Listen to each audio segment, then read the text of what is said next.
Hello and welcome to the channel, everybody. My name is MrHurriicane, and I'm getting around to a video I've been meaning to make today, as this is my first Madden 19 wish list video. Now this is going to be different from my regular content, obviously, and it's going to be a lot more conversational and almost like a podcast, as I just want to talk about Madden, where things are at right now, and where I think the game needs to go heading into its next iteration. I posted a poll on Twitter a few weeks ago, and over 500 of you voted, where I asked if you'd like to see more of these conversational podcast-like videos talking about Madden and the things I'd like to see and improvements, and 88% of you said yes. So I'm making this video today, and we'll kind of go from here. Madden is one of the main games that I play, of course, and I've played this game for many years, and I have a lot of thoughts about where things are at and where things need to go. So I'm going to hit on a lot of things in this wishlist video, but within this, the topics that I talk about, some of these I could go into greater detail on and spend an entire video talking about how I like to see them implemented. I spend a lot of time thinking about different features I'd like to see in Madden, like expanding the injury system to make it more realistic, and how to incorporate player morale and give players a personality and make your universe feel more dynamic. And those are the kinds of things that would probably require their own video. I could go on for a while here if I didn't keep it focused. Chris Jericho had the list of 1,004 holds. I have the list of 1,004 ways to improve Madden. The gameplay you see in the background is just gameplay from series that I do on Madden, whether it be Ultimate Team, Franchise, or my Career Mode series on my second channel, MrHurriicane LP. For these types of videos, I might not do a ton of editing, but when it comes to certain videos, I might. It'll just depend, but I want these to be more conversational and pretty quick to just put the microphone on and talk for a while and then put it up as a video. So I hope you enjoy it. Please leave your feedback down below in the comment section. And just one more thing before we get into the actual wish list and slight review of Madden 18, just my background as a Madden player. I've been playing the game since I was 8 years old, and I've always been a franchise guy, and I always will be a franchise guy. I'm now 25 years old, and I've been playing Madden every year since I was 8, and I really just want the game to be realistic. That's all I care about. I want a realistic football game that gives you an immersive experience. I do play online as well, but I enjoy franchise more than anything when it comes to any sports video game. The way I got into sports and sports video games could be a video topic all on its own. That is kind of interesting how I ended up here, because I wasn't always a sports fan. Anyway, Madden 18. Let's talk about this year's game a little bit. The focus is heading into the release of Madden 18, where of course the new Longshot story mode, the change to the Frostbite engine, which has been popularized by the Battlefield series, that's EA's engine. Then there also were the game styles, the arcade, competitive, and simulation, of course, game styles. Now, I had pretty high hopes for the game styles because there was finally going to be some separation between the gameplay you typically see in franchise, which is simulation if you wish to play it that way. You could play arcade if you just want to have that arcade experience, and also there is the simulation experience for the competitive players and online in general. So those were kind of the back of the box things, and most of these are literally on the box or in commercials for the game. So I'll just start with a basic summary. Madden 18, I think, did not take enough steps forward from Madden 17, and in some regards it took steps back. This was not my favorite Madden launch, and I had higher expectations. I do enjoy playing the game, but there are also issues that sometimes ruin certain games that I play. There are more noticeable bugs this year than I can remember in years past, and a lot of those are present in franchise mode. There were some crashing issues earlier before some patches helped take care of that. The AI, especially quarterback AI, has needed a lot of work, and the recent patch that came out last week has addressed that somewhat, but still I think it's a work in progress. Recently, I've been having a lot of fun playing my franchise games. I spent so much time working on sliders, and most of it was very frustrating, but I've had fun games lately, and that's what I'm looking for. And I've also had fun playing my career mode series on my second channel, although there are some bugs holding that back as well. And when it comes to Ultimate Team, I've played more MUT this year than I have since maybe Madden 12, and overall I'd say I've had a good time. So I'm going to give you the positives and the negatives here, but overall I do feel that this game was not up to my expectations. And the big reason for that is because I think the steps forward were not major enough, and the steps backward cancel out many of the progressions. I first want to talk a little bit about the Frostbite engine, and this being the first year it's in Madden. I'm not sure to what degree all of the Frostbite features that are in Madden, so I don't really know, if the physics are really playing a big factor or what all Frostbite is affecting besides visuals. And the game, I think, looks great. I mean, getting thumbnail shots in here is pretty fun, and I do like getting good replays and stuff like that. Lighting can look awesome at times. One thing I've noticed with Madden is that when they change to a new engine, that first game isn't as rock solid as you would like. When Madden 12 went to Madden 13, they introduced the Infinity engine, and that was the game where after every play, players were falling over each other. Then they switched to the Ignite engine with the new generation of consoles on Madden 25, and I didn't like the player movement on that game, and you could tell that it needed a lot of work. Things got more refined in 15, 16, 17. Now we hit Frostbite. I'm not sure if Frostbite is causing any of the issues, but there are issues in this game that I really wasn't expecting. I haven't had a Madden crash on me as much as Madden 18 has, and hopefully a lot of these stability issues get cleaned up for Madden 19. So like I said, I have no idea what you could actually blame on Frostbite. It's just kind of a correlation I've noticed. First year with a new engine isn't always as smooth as you'd like to see as a gamer. Next, I'll talk a little bit about Longshot, and this was something I was actually looking forward to because I like football stories, and I like that they went out and got a great cast of actors to play different roles, and I thought that a lot of the individual performances by the actors were really good, and I enjoyed a lot of the characters. I thought the story was alright. Some of the dialogue and some of the more football-centric stuff I thought was oversimplified, but that's kind of to be expected in a mass-marketed football video game. Overall, I thought Longshot was good, not great.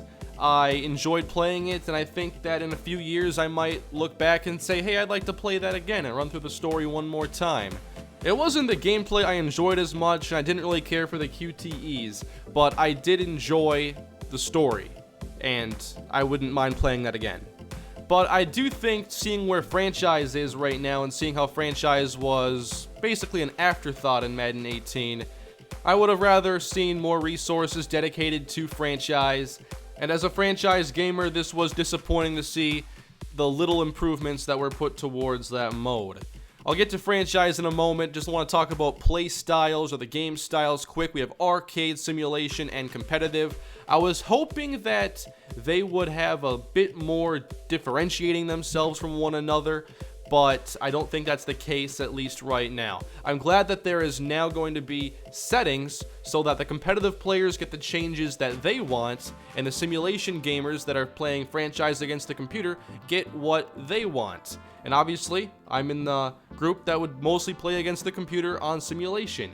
And my vision for what simulation should be is that players matter the most. I don't like difficulty scales in sports video games. I don't like that all pro and all Madden do different things and neither accomplish the goal, and that we have to go and dig through sliders and make all these changes using sliders that have these domino effects, and none of those effects are actually documented to see how much is actually being affected. It's a mess. While I like the concept of game styles, at least for the offline players, I would prefer there to be many more sliders and options for how we want our game to play. I think the slider system is way too simplistic. Quarterback accuracy has one slider. I'd like to control short accuracy, medium accuracy, and deep accuracy, all independent of one another, because I have my own thoughts on what is truly balanced as far as accuracy goes, but if there's one slider, I can't get to that point. Look at a game like MLB The Show 17. I've had a great time playing that game this year, and this is the most I've really gotten into the show. I haven't messed with sliders because I like the way the game plays default, but they have so many options for those that want to tweak their experience. Imagine if there was just an error slider, and the higher it was, the more errors you see, the lower the less. That's not the case in the show. They have fielding errors for the infield, fielding errors for the outfield, throwing errors for the infield, and throwing errors for the outfield. I want that kind of control in Madden.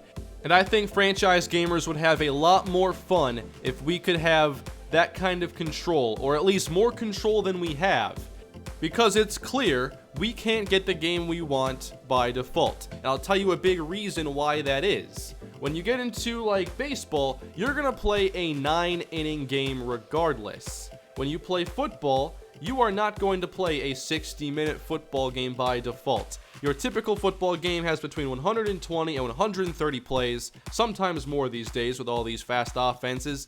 But when you get into a game of Madden, you are typically going to get an experience that gives you around 60 to 70 plays. The game is not tuned in a realistic manner so that in 60 to 70 plays you'd end up with 13 to 7 scores very often. And I understand that. I just want to have better control over making the game play the way I want it to. Game styles are a great idea. I hope that they are further developed, but ultimately I think the true answer is to give us more control in-game and more sliders to change more variables. Obviously, what I just talked about is more for the franchise players and those playing against the computer, where you are going to edit sliders. You're not going to do that when you're jumping into a game of head-to-head or Ultimate Team. So I don't know how the competitive style has really been handled. I haven't followed it that closely. I have seen some tweaks in the patch notes, but I'm not the person to ask if competitive play style is doing the job for competitive players. But ultimately, I want to see the competitive players get their experience, and for the franchise crowd to get their experience as well. Now, let's talk about franchise mode. It's a tough year for the franchise players going into Madden 18 without much moving the mode forward. There were some improvements. Being able to customize and re-rank your own draft board is a welcome feature, although I wonder if that could have been patched in the game in the past. That was a pretty minor upgrade in my opinion. Even though it is very useful, I will say that it isn't going to impress me. I need to see something more. There are some logical improvements with how the CPU will draft. In the past, they would double up on too many positions, and I've still seen instances where the CPU drafting is not where it needs to be. I have a running back series on my second channel, Matt Pierre, check it out. He was like an 82 or an 85, something like that overall, going into his third season, and the Colts decided to take a running back in either the first or second round. Keep in mind, this is after they had signed LeGarrette Blount a couple years prior to a pretty big contract. They had Matt Pierre, my creative running back, who had just come off a very good season, LeGarrette Blount, and then drafted another running back. And this was a team that had a lot of holes. It's the Colts. They have things they need to fix, especially on defense. AI is a topic that I could go on for a long time in Madden because there are so many areas where AI is required, whether it's team management, play calling, quarterback AI, so many different variables, clock management, and I will touch on some of that today. And some of those could require their own video. But I think right now, franchise is being held back by the lack of innovation this year, and also some of the flaws in the AI surrounding different areas of the computerized teams, whether it's their roster or what they're doing in the actual game. So I do have fun playing my franchise games, but there are flaws. And I think that this year, the CPUs are calling way too many shot plays. They love play action. They want to throw the ball down the field. And that is, an element of their offense that should be there. They should be throwing the ball downfield at times, but I think it's too often, and that's causing a lot of sacks. When you have, 4 receivers going deep downfield, you need time in the pocket. You're going to stand in the pocket longer. You're just going to see more sacks. It's hard to sack someone on just a quick little swing pass or a quick throw to the tight end. But when a vast majority of the play calls are play action shot plays, you're going to get sacked a lot, and it does kind of mess with the flow of the game, and I want things to be a lot more realistic than that.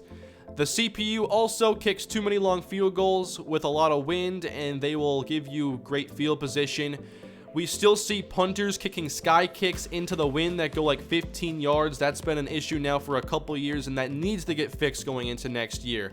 One of the things about Madden 19 is, while I like to see a lot of innovation, this needs to be a game where a lot is cleaned up. Before too many new things are added, we need to see the current foundation be cleaned. Quarterback AI was affected in a recent patch, and I do like that now quarterbacks are more likely to get outside the pocket and not just stand there the entire time. But still now, I think they are seeing ghosts in the pocket, and they are leaving before the pressure gets there, and they're not standing tough and just delivering a tough throw oftentimes. They're just looking to scramble and see if they can make a play happen outside the pocket. One thing I don't hear talked about very often is ball carrier vision. And not just the rating in the game itself, but I don't think the CPU has the pathfinding necessary to know where to go with the football. I think sometimes they miss wide open running lanes. Other times they don't take the angle to the sideline to maximize the yardage on a play, and they'll cut back into the middle of the field where there are many players waiting to tackle them.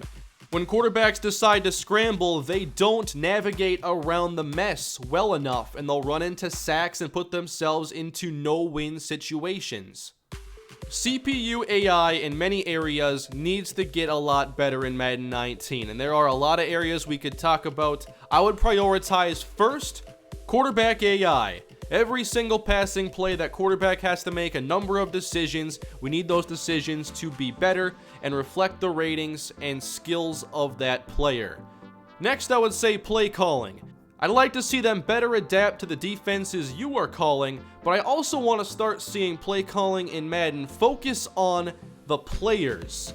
We have Antonio Brown at wide receiver. We have Le'Veon Bell hurt this week, so now it's James Conner. Let's work our game plan into a way where we can prioritize getting Antonio Brown the football because he is the best player on our offense. If Brown gets hurt and now it's Le'Veon Bell, let's have a game where we give the ball to Bell more. You try to get him more screens, more handoffs. Then on defense, it could say, you have no receivers over 74 overall. I'm a Chicago Bears franchise player this year, so that's the world I live in.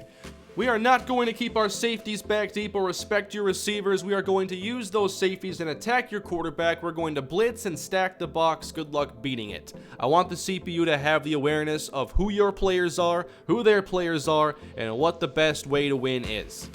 I also want to see them manage their roster better and not allocate too much cap to one area, not double up on positions. Like when I had a great running back, they still signed LeGarrette Blount. They didn't look at the production I was getting. They were just focused on getting an overall jump. They also need to value their draft picks better and stop wasting third-round picks on minor upgrades that are not going to dramatically increase the value of their team. These are very complex issues, and they require complex solutions. But I hope the effort is put towards them to make these areas of the game better.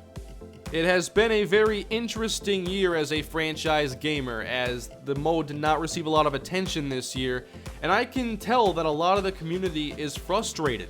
Oftentimes, I'll go on to the Operation Sports forums. Like in the past, I'll be looking for some slider changes, see what people are talking about. And a lot of these big threads where you normally see a lot of discussion are empty.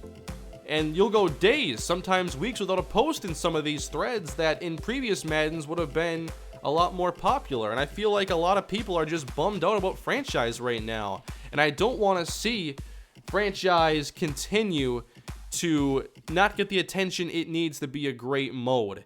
And just seeing where the games industry is going right now, and the offline single player experience is certainly not the priority. And I think it's really crunch time right now. If we're gonna get the experience, like, we need to let our voices be heard now. And that's why I want to make more content talking about how franchise can get better. And I want those that really care about franchise mode in Madden to let the developers hear that feedback and to make it known that the offline franchise gamer is going nowhere. A couple more things about franchise beyond just wanting to see areas of AI be improved. There are actual features I would like to see implemented, like a real contract negotiating system that lets you actually determine if a deal is going to be front-loaded, back-loaded, how much is guaranteed, how much is tied to incentives, like going deeper than the current system of just salary and signing bonus. I just don't like the current system. It's too simple and it's all back-loaded and short-sighted. I also want to see the injury system expanded. I like that there are off-ball injuries this year. That is awesome. But I'd like to see more minor injuries that lead a player to be questionable going into a game with some minor ratings, takeaways that could be there. I think deciding on a guy who is questionable that could help your team but also isn't 100% would be a better fit as a big decision over if a guy should return a week early but have significant ratings decreases that would make you not even consider it unless it was the Super Bowl. I would love to see a player morale system in Madden, but I just don't think that it's time. This is a short development cycle, of course, putting out a football game or a sports game every year. I think there are too many things that need to get tweaked and fixed right now before more features get piled on top of it. When it comes to the franchise experience in the game, I would like to see more graphical overlays. I do like how they show the inactives for that game and the injuries that you're dealing with. And sometimes you'll have a running back take his first carry, then it flashes his stats on the year. I want to see more of those graphics and get more creative. We see great stuff all the time on the broadcast throughout the week, and a lot of these production crews do a great job, and Madden could, I think, implement many of them, whether it be stats comparisons, how a player has done in his last 3 games. The list could go on and on.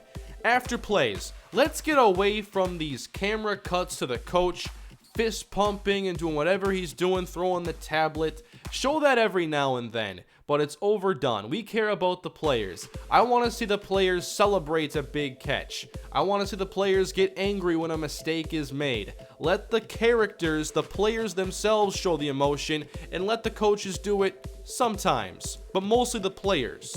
One thing I really want that I don't understand is there is no player of the game feature after a game is complete. I love being able to finish up a game of MLB or a game on NCAA 14, which I still play, and it shows the player of the game and them afterwards and their stat line. It's simple, I know, but it would be a nice touch to see who the player of the game was. Let's talk about end-of-game sequences. We need more celebrations and more end-of-the-game cinematics. We always see the losing coach and the blank stare on his face, or the anger, whatever it is they're displaying, and then it goes to just the winning team kind of celebrating like it was a decent win. Like, yeah, we just won by 7 in week 3. That's how every game but the Super Bowl feels. I want to be able to see the team get jacked up if they win on a last-second field goal or a game-winning touchdown in overtime. Let's see the emotion there and not have the same thing as if they had just won 31-13 in a game they should have won. I want to see that atmosphere in the playoff matchups and the games that mean more or had great finishes. Seeing that excitement would, I think, go a long way. And that's one thing I like about the show. When you hit a walk-off home run, they have a celebration for that. I'm not sure if they have a bunch of them, but at least they have something there. Sometimes also a player of the game will have like a Gatorade bath at the end. Like, the show has a bit more variation.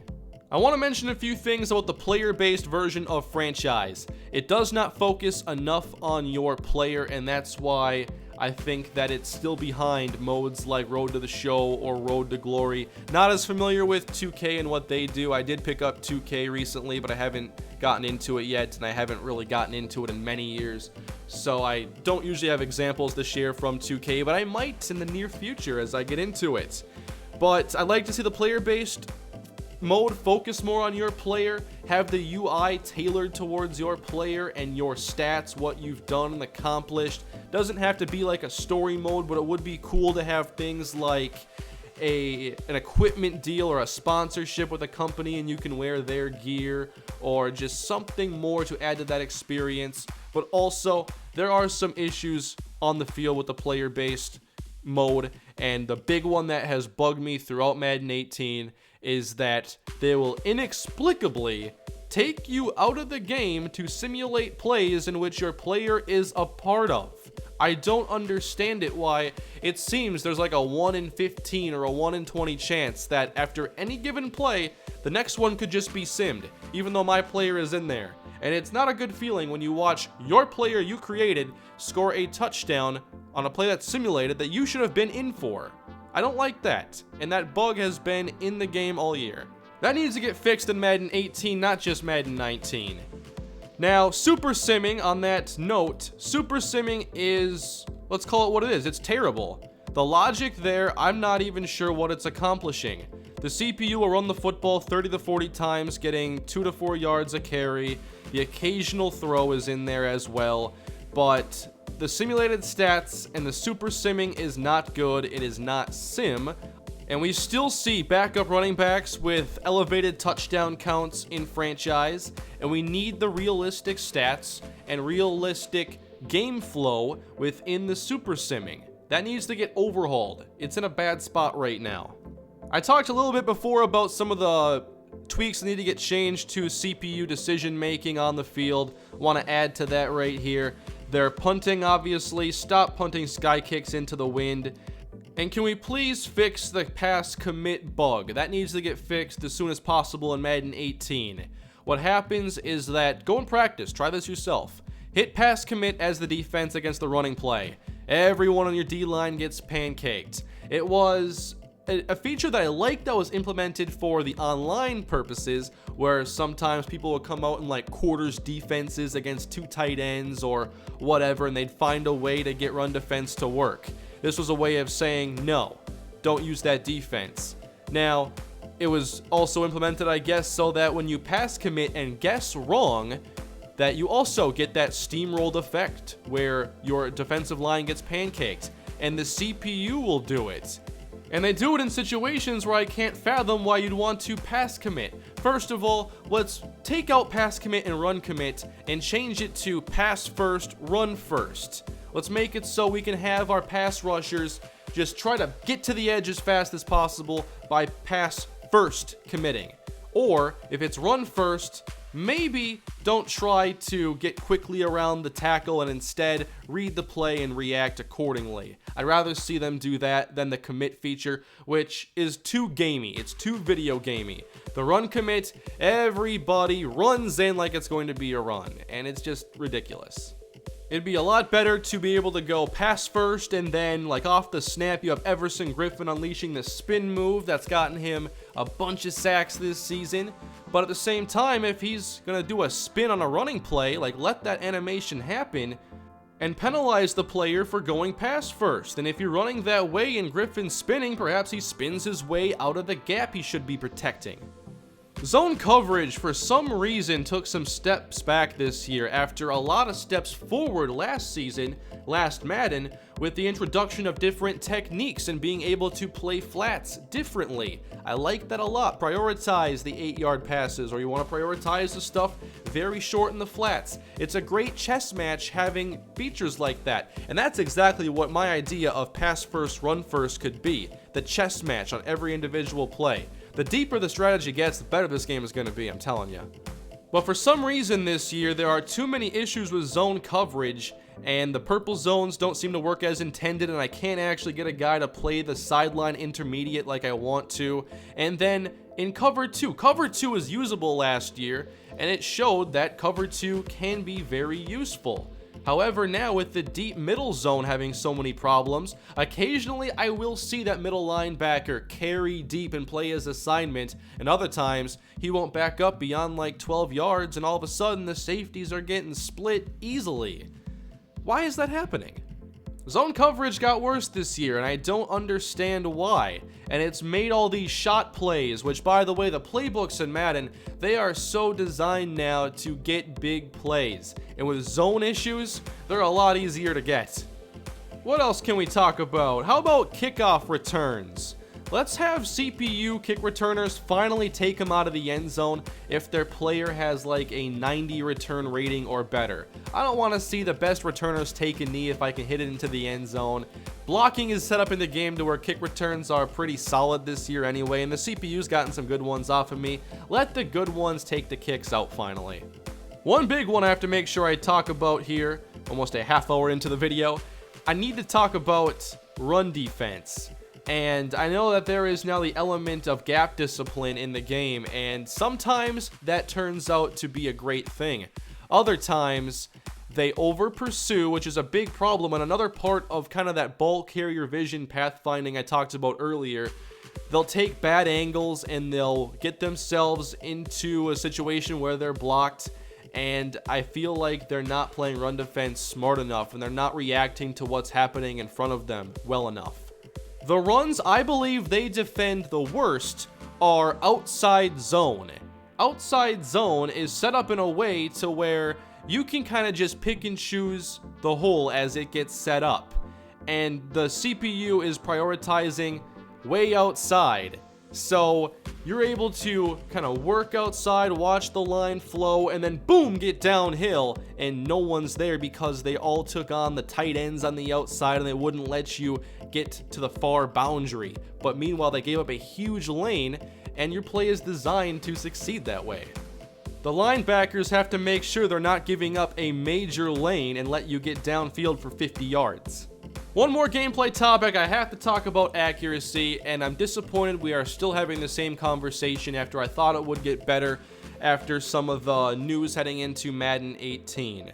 Why are quarterbacks missing throws by as much as they are missing? It's not the frequency that is so much of an issue to me. It's when a quarterback misses a slant or a crossing pattern by like 7 yards. Like the throw itself was 7 yards. How do you miss it by that much? I just don't understand why they have to miss throws by a mile. It feels, and this is going to sound weird, it feels like a video game design decision that is just designed to tell the player that a mistake was made here, and now you're going to really know about it. This player maybe was throwing on the run, or maybe he was under pressure, and there can be reasons, many of them, for why throws should be bad. But we should not see misses by as much as we are seeing in a lot of these situations that normally have to do with short routes. I'm not really concerned with how much it's happening. I'm concerned with when there is a miss, it's by way too much. I've already gone through this a number of times. We need to see quarterback accuracy a lot more varied, whether a pass is too high, too low, in front or behind. Yes, they can miss completely, but I want to see more situations where the throw, yes, did get to the receiver, but because it was behind him, he couldn't catch it, or because it was too high, he couldn't catch it on the run and therefore get yards after the catch. That is going to separate the quarterback play. This year, they did introduce a new feature called target passing. While interesting in theory, it doesn't work great in the game, especially if your trenches are balanced. It's an awkward mechanic to use that requires your quarterback to basically stand still as you move the target to where you want to throw it exactly. And when there's pass rush to worry about, you're not going to touch this. I will say there were some improvements this year in blocking, but I still see some instances of blockers just running past players they could have at least attempted to block. There are a lot of great situations I'll see where the running back can really locate that extra defender and go pick up the block necessary to make a play happen. I've seen a lot of good things this year in blocking, but there are still some logical errors and AI issues that gotta get fixed. One more thing about zone coverage. I like to see players start to realize that, hey, no one's here, I should do something else. I've already seen the play unfold, I should help out where help is needed. Or in the case of some of these deep zones, they play too passively and they don't play the receiver in that area until the ball is in the air. They wait until it's too long or too late. There's a lot of stuff that I wanted to talk about, and hopefully I've covered all the important stuff. You can leave some feedback down below if there is more. I will save a couple minutes now to talk about Ultimate Team and MUT Draft. First of all, I think that MUT Draft this year was handled very poorly. Making it 20 rounds was completely unnecessary and takes away the strategy element of building a team, where with 15 cards, you're going to have a couple weaknesses. Maybe your offensive line isn't great. Maybe your cornerbacks aren't as deep as you'd hope, or maybe you have no safeties. Now when you can draft 20 players, you're hardly going to have a hole on the team. MUT Draft is no longer interesting, and I see no reason to play it. Plus, it's behind a paywall now that takes tickets, and I think it's unnecessary. For Ultimate Team, it is a very grindy experience for those that don't spend money, and I have not bought any packs this year, and I don't even buy packs with my coins. I know very little about the odds inside the packs. I assume they're not very good. I have opened a few, opened all by coins or by earning in game or what have you, and I haven't pulled that many game-changing cards. So I just resort to the auction block where I can make pretty easy upgrades. But I wish the experience for those that are not going to put money into packs to be a little more enjoyable, because it is just too grindy, and solo challenges aren't that fun, but they have gotten better because they're not just full games and they have certain objectives that are at least more interesting to complete. One thing I'll suggest is that I think solo challenges, now I'm not sure if this would actually help, but it's a thought that I've had. Too often when you're playing Ultimate Team, you'll lose time navigating the menus, loading screens. What if for solo challenges, they all took place in the same generic stadium, and maybe that stadium could just be loaded in the background, and when you want to play a solo, boom, you're in the stadium. No need to load whatever stadium is chosen. Just have the same generic stadium. It can be in a dome or whatever, so no weather, but just have a generic stadium. Maybe cut down the loading screens there and let you hop in and out of solo challenges a whole lot faster. I'm sure there'd still be some loading, but if this could be done, maybe it would cut down between the loading in the game and loading up the next challenge. Just a thought I had. I have no idea if it could work, but when you're waiting for a loading screen to load, you have time to think about these things. Also, the auction experience is way too slow. I don't like the bidding process. Just let us enter a manual price of coins that we're willing to pay for a card. Auctions are so boring, I don't even want to jump in. It takes too long. It's not worth it. I don't have a lot to say about Ultimate Team besides I wish it weren't so grindy, and I wish it were more efficient. Oh, and MUT Squads is kinda cool. I have played a few matches of it this year, and it's fun, especially with friends. But I don't have a ton to say about Ultimate Team. It already gets enough attention as is, so I'm not gonna give it a whole lot more today. At the end of the day, I think Madden 19 needs a much greater emphasis on franchise mode, especially for the core of the hardcore community that loves playing offline franchise, or maybe online franchise, whatever your franchise flavor is. Franchise is an awesome experience when it's done well, and it's something I've enjoyed for most of my life, and it's my favorite way to enjoy video games. My belief for Madden 19 is that they need to focus on the foundational issues, fix the crashes, fix the bugs. Oh, like how when there's a fumble, say I fumble, your player recovers it, but we challenge it, and it turns out I didn't fumble. So I get the ball back, but now it's 1st and 10 regardless of what the down and distance should have been. That's another one I just don't understand. I'm not sure if that one's been fixed. I haven't seen it in a very long time. I think I encountered it when I was slider testing. But anyway, Madden 19 needs to see an emphasis on fixing bugs, issues, AI especially. We gotta get the AI to a better place in the game. I like to see some new features in franchise, whether it be making scouting more interesting, adding the contract feature so you can actually edit those, or player morale. I just want to see franchise get some love this year. And there's a lot more I could talk about, diving into some individual ideas I have, so if you enjoyed this video, please leave a like, subscribe to the channel, check out more of my content. Like I mentioned, I still enjoy playing Madden 18. But there are a lot of issues, and a lot has to get better if we are to get the great football game that many of us want. I am definitely anticipating the first news to drop about Madden 19, because I think that a lot of the focus has to be on cleaning up issues that are already in the game, and I hope that next year's title takes a bigger step forward than Madden 18 did. Thank you all for watching and supporting the channel and the content here. I do appreciate all of you for all the support. And I will see you all with more content soon. I hope you enjoyed this one. I wouldn't mind making more videos like this, diving into some individual ideas and maybe getting some gameplay to go along with it that better illustrates my ideas. but that'll be for another day. Have a great day, everybody. I'll see you next time. Oh, and put Case Keenum on the cover. That guy's amazing.